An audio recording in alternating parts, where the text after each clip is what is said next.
भारत की सबसे बड़ी ताकत आज भारत के युवा हैं, जो हर स्तर पर भारत के नाम का डंका पूरी दुनिया में बजा रहे हैं। अब जब भारत के युवा शानदार काम कर रहे हैं, तो भारत सरकार यानी मोदी सरकार ने युवाओं को बड़ी सौगात दे दी है। दरअसल भारतवासियों और यूएई में रह रहे भारतीय मूल के लोगों को प्रधानमंत्री नरेंद्र मोदी के यूएई दौरे से बड़ी सौगात मिली है। पीएम के दौरे पर भारत सरकार और यूएई के बीच एक ऐतिहासिक समझौता हुआ है, जिसके तहत यूएई में भारतीय प्रौद्योगिकी संस्थान अपना कैंपस खोलेगा। आईआईटी दिल्ली की ओर से यूएई में कैंपस खोले जाने से उच्च शिक्षा को बढ़ावा मिल सकेगा।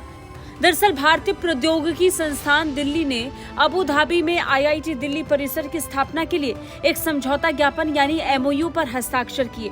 प्रधानमंत्री नरेंद्र मोदी और संयुक्त अरब अमीरात के राष्ट्रपति शेख मोहम्मद बिन जायद अल नहयान की उपस्थिति में समझौता ज्ञापन पर हस्ताक्षर किए गए। ये पहल आईआईटी गो ग्लोबल अभियान के तहत की जा रही है। आईआईटी मद्रास जांजीबार के बाद ये दूसरा अंतर्राष्ट्रीय आईआईटी परिसर होगा। भारतीय शिक्षा मंत्री धर्मेंद्र प्रधान ने ट्वीट किया कि नए भारत के नवाचार और एक्सपर्टीज का एक उदाहरण संयुक्त अरब अमीरात में आईआईटी दिल्ली परिसर भारत यूएई दोस्ती की एक इमारत होगी। आईआईटी दिल्ली ने पहले ही देश के एकेडमिक इकोसिस्टम के लिए अपनी पेशकश के हिस्से के रूप में यूएई के स्कूली छात्रों के लिए आउटरीच कार्यक्रम शुरू कर दिया है।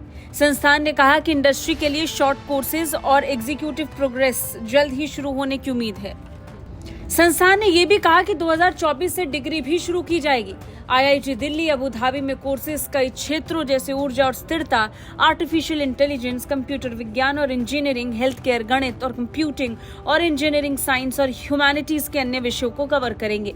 कुछ दिन पहले ही आईआईटी मद्रास जांजीबार कैंपस के समझौते ज्ञापन पर हस्ताक्षर हुए थे। इस कैंपस की प्रभारी निदेशक प्रीति अघाल्यम होंगी और ये पहला आईआईटी परिसर है जिसकी कमान एक महिला को मिली है। प्रीति का कहना है कि वो आईआईटी मद्रास की पूर्व छात्रा हैं और संस्थान और देश के लिए इतना बड़ा कुछ करना बहुत बड़ा सम्मान है। आपको बता दें कि यूएई में आईआईटी दिल्ली के लिए एक अंतर्राष्ट्रीय परिसर स्थापित करने के निर्णय की घोषणा अगस्त 2022 में की गई थी, जबकि यूएई में आईआईटी स्थापित करने के निर्णय की घोषणा फरवरी 2022 में दोनों देशों ने संयुक्त रूप से विजन स्टेटमेंट जारी करके दी। खैर, अब आईआईटी दिल्ली अबू धाबी को आईआईटी दिल्ली का एक शोध केंद्र वाला परिसर बनाने की परिकल्पना की गई है, जो स्नातक, स्नातकोत्तर और डायरेक्टर की डिग्री प्रदान करेगा। आपका क्या कहना है इस खबर को लेकर? कमेंट करके जरूर बताएं। ब्यूरो रिपोर्ट, भारत तक।